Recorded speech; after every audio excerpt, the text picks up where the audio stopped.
we just stick to the basic. We try to fall in the good areas and that works. You personally, three এটা power play মানে wickets, finishing with বাংলাদেশের three আগে days. Bowling করা, Wicket with আগে your fielding favourite. করা, এটা একটা আশীর্বাদ ছিল।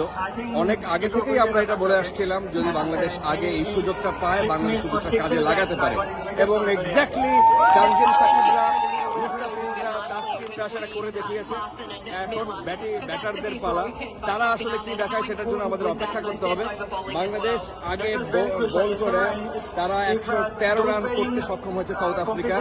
তো এখন আমাদের 114 রান। আপনি যদি কালকের সাথে তুলনা করেন, আপনি গতকালকের ম্যাচটা দেখেন ভারত পাকিস্তানের, তারা 119 রান করে শেষ পর্যন্ত পারে নাই।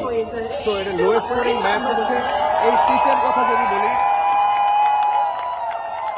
এই পিচে আসলে এটা একটা যেটা মনে হচ্ছে, গতকালকের ম্যাচের কথা বলি, আজকের ম্যাচের কথা বলি, এটা একটা চ্যালেঞ্জিং স্কোর হবে বাংলাদেশের জন্য। কিন্তু শেষ পর্যন্ত যদি আমাদের